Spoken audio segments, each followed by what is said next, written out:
Hello friend, কেমন আছেন সবাই? আমি সঙ্গীতা। আজ আবারও একটা নতুন দিন। এই নতুন দিনে welcome back to my channel blogger Sangeeta. রোজ সকালের যা রুটিন তাই শুরু হয়ে গেছে। সকাল হতেই ছেলের জন্য টিফিন রেডি করে দিলাম। ভাত খেয়ে ও স্কুলে চলে যাবে। ও প্রতিদিনই দই ভাত খেতে পছন্দ করে, তাই বাড়ির পাতা দই দিয়ে ও সকালে ভাত খেয়ে যায়। এই যে স্কুলে যাওয়ার জন্য একদম রেডি, বাইরে বেরিয়ে পড়েছে।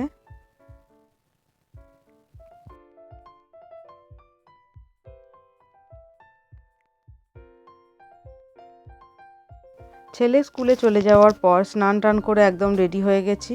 পুজো করব আগে, তারপরে রান্না বান্না করব।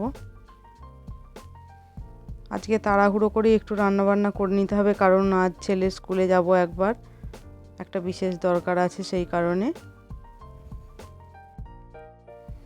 আগের থেকে শরীর এখন অনেকটাই ভালো, ছেলেরও ভালো আমাদের ভালো। শুধু শ্বশুর শাশুড়ির শরীরটা এখনও ঠিক হয়নি, তারা এখনও অসুস্থ।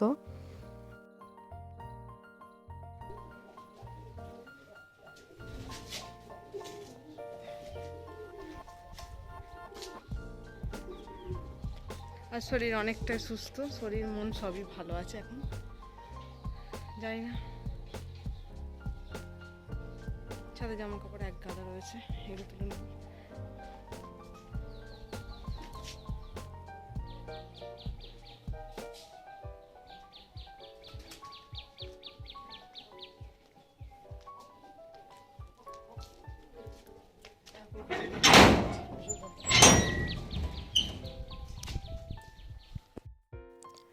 চলে এলাম ঠাকুর ঘরে পুজো করে নেব বলে। ফুল তো আগেই নিচে থেকে নিয়ে এসে রেখেছিলাম।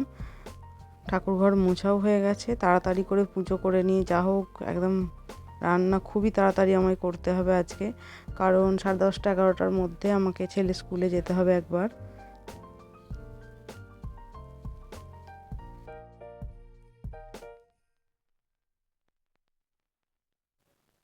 ছোট ছেলেকে স্নান টান করে রেখে এসেছি ওর পিপির বাড়িতে। ওখানে সবাই আছে, ওদের সাথে থাকবে কিছুক্ষণ। আমি আজকে তাড়াহুড়ো করে রান্না করেছিলাম মসুর ডাল, পেঁয়াজ ফোড়ন দিয়ে ডালটা আগেই করে নিয়েছি, মাছের ঝাল আর বরবটি আলু এগুলো কেটে রেখেছিলাম। এইগুলো দিয়ে একটু পোস্ত করব, ব্যাস তাড়াতাড়ি করে তাহলে রান্নাটা হয়ে যাবে।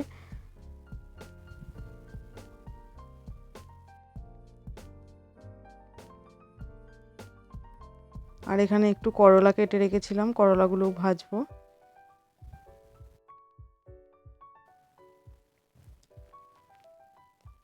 এই যে পায়ে একটু চটি পরে নিই, চটি না পরলে পায়ে তাতা লাগে, তাই জন্যে এখানটায় আমার জুতোটা রাখা থাকে। ওটা পরে এই যে চলে আসছি। ছাদে জামা কাপড়গুলো আগে তাড়াতাড়ি করে তুলে নেবো, কারণ আজকে অনেক সকালে দিয়ে গেছিলাম। কতদিন ধরে বৃষ্টি হচ্ছে, ভালোভাবে জামা কাপড় শুকায়নি, তাই একদম সকালবেলাতেই দিয়ে গেছিলাম। এখন শুকিয়ে গেছে, যেহেতু বাইরে বেরোবো এখন, ওই জন্যে আবার যদি বৃষ্টি আসে, তাই জামা কাপড়গুলো সব তুলে রেখে তারপর রেডি হয়ে বেরোবো। ছেলেকে স্কুল থেকে নেবো, তারকেশ্বরে কিছু টুকটাক কাজ আছে, সেগুলো করে নেবো।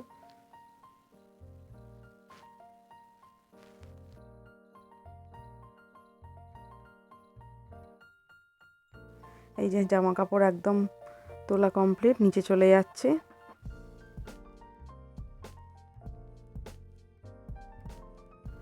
সকাল থেকে তাড়াহুড়ো করে সব রকম কাজকর্ম সেরে এই যে রেডি হয়ে বেরিয়েছি, ছেলেকে আনতে যাচ্ছি। ছেলের স্কুলে কাজ আছে, সেটা আগে মেটাবো, মিটিয়ে একবারই ওকে নিয়ে চলে আসবো।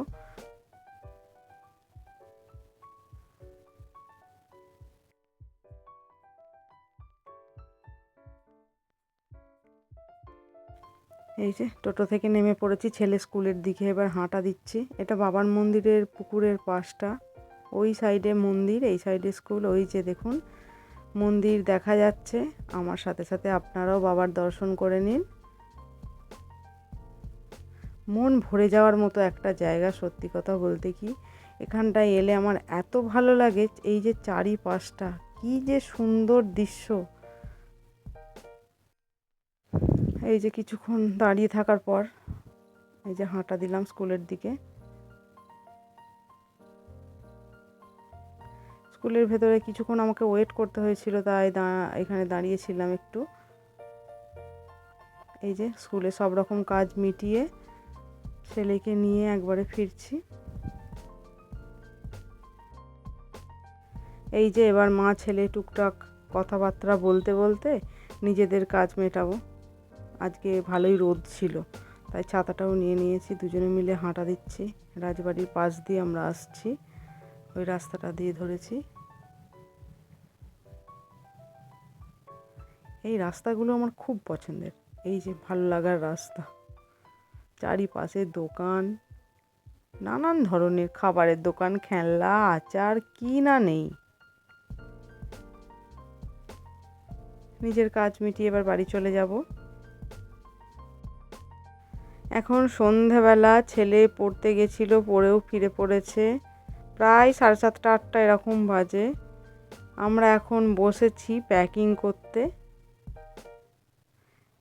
আমরা যাব একটা জায়গায়, বাড়ির সবাই মিলে যাওয়ার কথা ছিল, টিকিট সবার কনফার্ম হয়ে গেছিলো, কিন্তু যেহেতু শ্বশুর শাশুড়ির খুব শরীর খারাপ, সেই কারণে মা বাপির টিকিটটা ক্যান্সেল করতে হলো। এই যে আমরা বাকিরা যাব, তার জন্য প্যাকিং শুরু হয়ে গেছে। আমার ছেলের তো কি মজা, কোথাও গেলে মজা আসলেই হয়, কারণ আমি বড়, আমারই মজা হচ্ছে, আর ছোট ছেলে তার তো হবেই। সব রকম জামা কাপড় একদম ব্যাগ ট্যাগ পুরো রেডি করে নিয়েছি প্যাকিং শুরু করব বলে।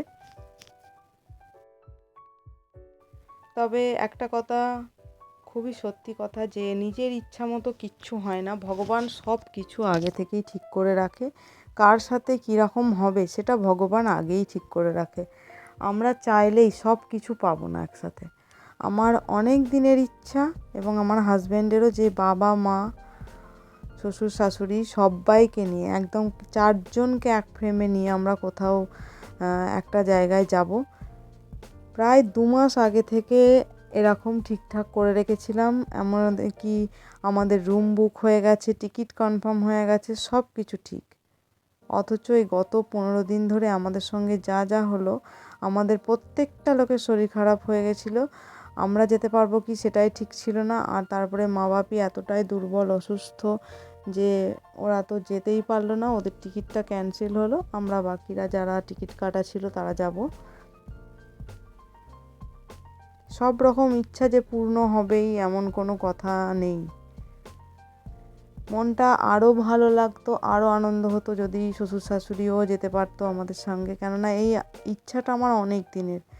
জানি না আগে গিয়ে এরকম ধরনের ইচ্ছা আবার পূর্ণ হবে কি না, আবার কখনো এরকম সুযোগ আসবে কি না যাওয়ার।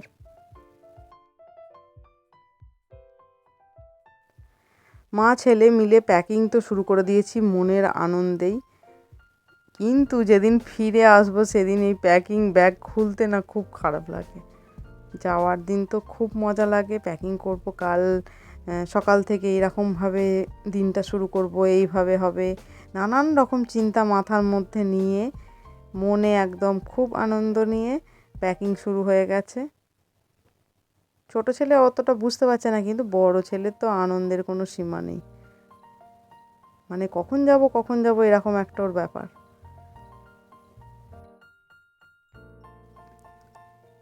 আমার শাশুড়ি মা বড় ননদের কাছে থাকবে, আর শ্বশুরমশাইকে তো এখনও ছুটি দেয়নি, ওনার আরএনডে করে থাকলেই এখন শরীর আরও ভালো হবে, তাই ওখানেই এখনও ভর্তি আছে, থাকবে এখন কয়দিন। আমরা ফিরে এলে বাপি বাড়ি আসবে।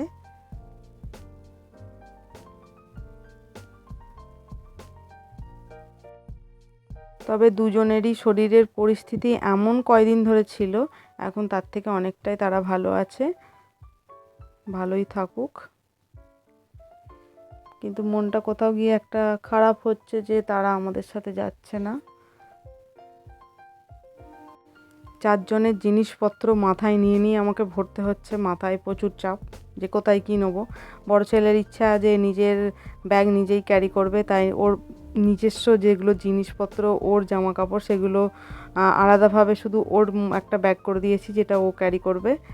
আর ছোটো ছেলের, আমার আর ওর বাবার এর মধ্যে বড় ব্যাগের মধ্যে নিয়ে নিচ্ছি। তারপরে ছোটো ছেলের খাবারের দাবারের জিনিস অনেক কিছু প্যাকিং করতে হবে। চলুন তাহলে ভিডিওটা আজকে এখানেই শেষ করছি। দেখা হবে অন্য কোনো দিন, অন্য কোনো ভিডিওতে। সবাই ভালো থাকবেন, সুস্থ থাকবেন, আর অবশ্যই আমাদের জন্য প্রার্থনা করবেন। ধন্যবাদ।